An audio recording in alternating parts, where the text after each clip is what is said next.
Shalom, Bapak Ibu Saudara yang kasih dalam Tuhan Yesus Kristus. Selamat datang di Sabda bagi Anda bersama saya, Pastor Marcel Kanon.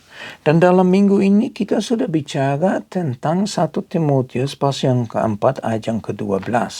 Nah, saya ingin membaca 1 Timotius 4 ayat 12 dari versi TSI. Dikatakan begini, biar kamu masih muda, jangan sampai ada orang yang meremehkanmu. Caranya, hendaklah kamu menjadi contoh yang baik bagi orang-orang percaya melalui cara berbicaramu, gaya hidupmu, kasihmu, keyakinanmu kepada Kristus, dan cara hidup yang suci dan dipimpin Roh Allah. Nah, itu tidak ada di versi TB. Ya, jadi yang hari ini saya ingin bahas bahwa bukan hanya kita harus hidup dalam perkataan, dalam tingkah laku, ya, dalam kasih, dalam keyakinan, bahkan dalam suci atau kesetiaan dan kesucian, tapi juga dipimpin Roh Allah.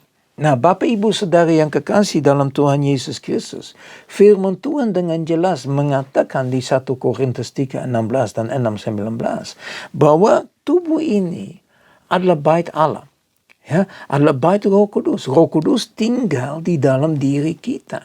Roh Kudus telah diutus oleh Allah, ya, pada waktu Yesus naik ke surga. Satu alasannya kenapa dia naik ke surga, yaitu supaya Roh Kudus turun, Roh Kudus tinggal di dalam diri kita masing-masing, dan supaya kita benar-benar hidup di dalam Roh Kudus itu.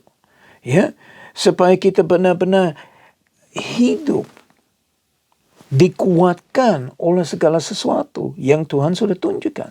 Roh Kudus diberikan kepada kita untuk mengajar kita, untuk menginsafkan, ya, dosa, untuk memberitahukan hukuman, ya, untuk kita hidup dalam kebenarannya. Kita maju terus di dalam rencana kehendak-Mu untuk mengingatkan firman Tuhan ke dalam hidup kita. Nah, Bapak Ibu Saudara yang kekasih dalam Tuhan Yesus Kristus, banyak orang pikir, menerima Roh Kudus itu adalah satu sensasi dan segala macam. Tadi saya sudah jelaskan, ya. Tubuh ini adalah bait Allah, Roh Kudus tinggal di dalam diri kita. Itu Alkitab. Saya nggak perlu ngomong dengan jelas-jelas karena firman Tuhan itu udah sangat amat jelas. Ya, kalau kita sudah menyerahkan hidup kepada Yesus Kristus, kita sudah minta ampun pada Tuhan. Ya, kita sudah mengikuti Tuhan dengan sungguh-sungguh. Firman Tuhan berkata, tubuh ini bait Allah. Dan sebagai bait Allah, Roh Kudus ada. Makanya, kalau kita baca dalam Roma pasal yang ke-12, ya, ayat yang ke-11, sungguh luar biasa firman Tuhan ini. Janganlah hendaknya keracinanmu kendor. Biarlah rohmu menyala-nyala dan layanilah Tuhan. Bagaimana roh yang ada di dalam diri kita? Karena kita terdiri dari tubuh, jiwa, dan roh. Ya, supaya roh kita menyala-nyala, melayani Tuhan dalam seluruh aspek kehidupan kita, kita butuh Roh Kudus. Ya, dalam tanda kutip, apinya Roh Kudus membakar roh kita supaya roh di dalam diri kita akan menyala-nyala. Seberapa jauh kita benar-benar dipimpin Roh Kudus dalam seluruh aspek kehidupan. Dalam cari jodoh, apakah kita izinkan Tuhan berfirman? Apakah kita izinkan Tuhan terlibat dalam pekerjaan, dalam tugas, dalam PR, dalam segala sesuatu, dalam rumah tangga, ya, sebagai ibu rumah tangga, apa dipimpin Roh Kudus, sebagai suami, sebagai bapa, apa Anda benar-benar dipimpin oleh Roh Kudus, yaitu Roh Allah. Nah, ini satu pertanyaan yang kita serius harus renungkan.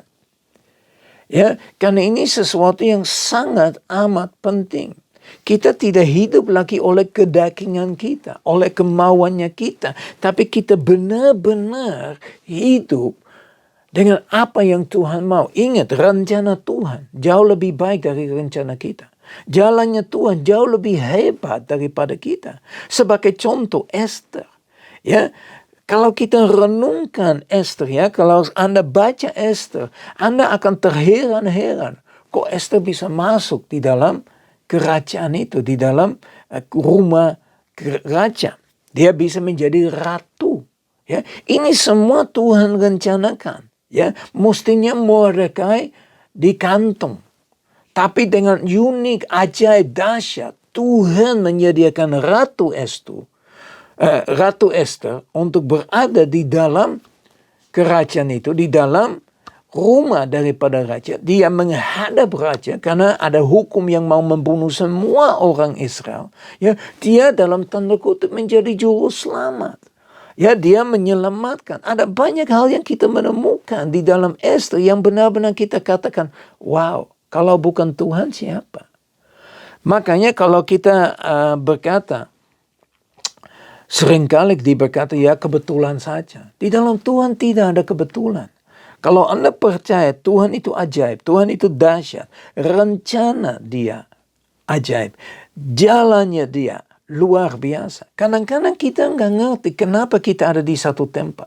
Kenapa kita ada di dalam satu pekerjaan. Kenapa kita ada di satu keluarga. Semua ada alasannya. Semuanya Tuhan izinkan. Makanya Bapak Ibu Saudara yang kekasih dalam Tuhan Yesus Kristus. Apakah kita benar-benar izinkan Roh Kudus untuk memimpin. Untuk membawa kita kepada jalan yang Tuhan miliki. Kita semua diciptakan supaya apapun yang kita lakukan, kemuliaan akan dikasih ke Tuhan. Ya, Tuhan semakin besar, akunya semakinnya kecil. Firman Tuhan dalam Galatia 2:20. Intinya begini, bukan aku yang hidup, tapi Kristus yang hidup di dalam aku. Nah, hari ini bagaimana Kristus hidup di dalam aku? Ya, melalui Roh Kudus.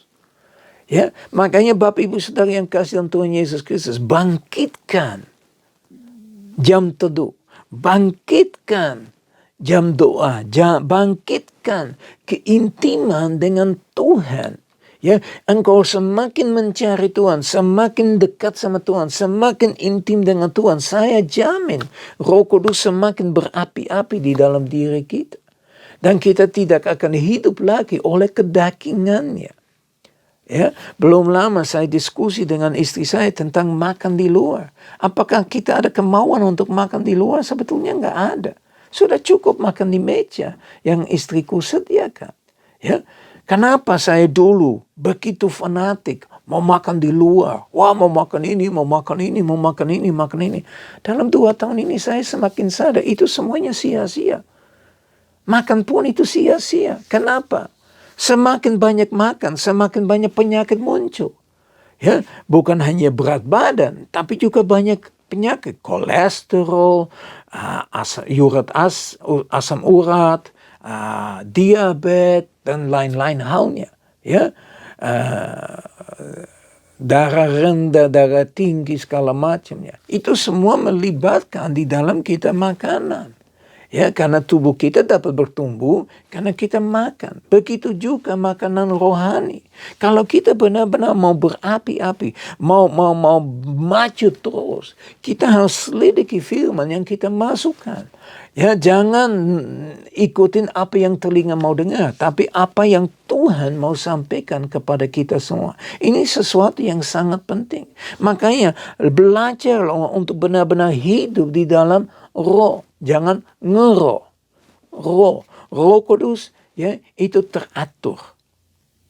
Ya, tidak aneh-aneh. Makanya Bapak Ibu Saudara yang kekasih dalam Tuhan Yesus Kristus, sekali lagi saya berkata, ujilah semua roh. Ya, dikatakan berulang kali di dalam firman Tuhan. Kalau Anda sudah memiliki Roh Kudus, firman Tuhan sudah ada di dalam Anda dapat menguji semuanya. Untuk itu Bapak Ibu Saudara yang kasih dalam Tuhan Yesus Kristus, mari kita semakin menjadi teladan kepada mereka yang percaya, seperti yang diajarkan oleh Paulus kepada Timotius. Mari kita berdoa. Bapa kami yang di surga, kami bersyukur dan muliakan Engkau Tuhan. Terima kasih Bapa atas kebaikan-Mu, atas kasih-Mu, atas pertolongan yang Engkau berikan kepada kami. Kami datang di hadapan Engkau Tuhan. Tuhan tolonglah, kuatkanlah, teguhkan hatilah, izinkan Tuhan Engkau terus berbicara dalam hati kami masing-masing supaya kami dapat bertumbuh. Dan selama minggu ini kami sudah boleh belajar dari nasihat Paulus terhadap Timotius. Dan kami berdoa Tuhan supaya kami juga dapat merenungkan, mempelajari apa yang Engkau minta, supaya kita benar-benar menjadi teladan bagi orang-orang percaya dalam perkataan, dalam tingkah laku, dalam kesetiaan, dalam kesucian.